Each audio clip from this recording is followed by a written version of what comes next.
তত্ত্বাবধায়ক সরকারের বিষয়টা কিন্তু জুলাই সনদের আওতাধীন। সেই বিষয়ে ঐকমত্য কমিশনে আলোচনা হয়েছে তত্ত্বাবধায়ক সরকার কিভাবে গঠিত হবে এবং কোন প্রক্রিয়ায় গঠিত হবে, সেখানে নোট অফ ডিসেন্টের বিষয়টা আছে।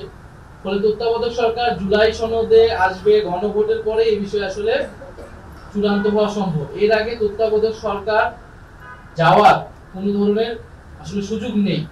ফলে এই কথা যদি বলে থাকে যারা, তাদের কোনো ধরনের দুরভিসন্ধি রয়েছে। আমরা ডক্টর মোহাম্মদ ইউনূস বা এই উপদেষ্টা পরিষদ আমরা মনে করি যে তারা সংস্কার বিচার প্রক্রিয়ার মাধ্যমে নির্বাচন করাটা তাদের দায়িত্ব, সেই কমিটমেন্ট নিয়েই তারা কিন্তু সরকার গঠন করেছেন।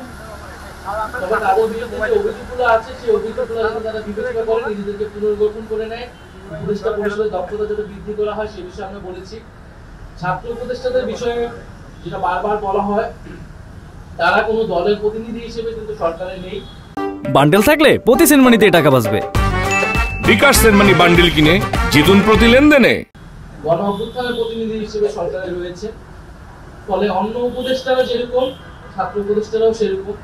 ছাত্র উপদেষ্টাকে যদি কোনো নির্দিষ্ট দলের প্রতিনিধি বা সংশ্লিষ্ট হিসেবে দেখা হয়, অন্য অনেক উপদেষ্টাদেরও বিভিন্ন দলের সাথে সংশ্লিষ্ট রয়েছে, রাজনৈতিক সাবেক ব্যাকগ্রাউন্ড রয়েছে। ফলে সেই বিষয়গুলো সরকারকে বিবেচনা করতে হবে, কারণ সরকার যখন গঠিত হয়েছিল বিভিন্ন দলের রেফারেন্সে কিন্তু এই উপদেষ্টা পরিষদ গঠিত হয়েছে এবং তারা এই সরকারের ঠাঁই পেয়েছে।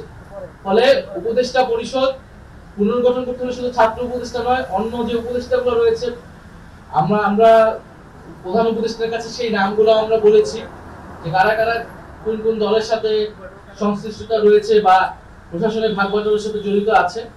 ফলে সার্বিকভাবে এটা বিবেচনা করতে হবে।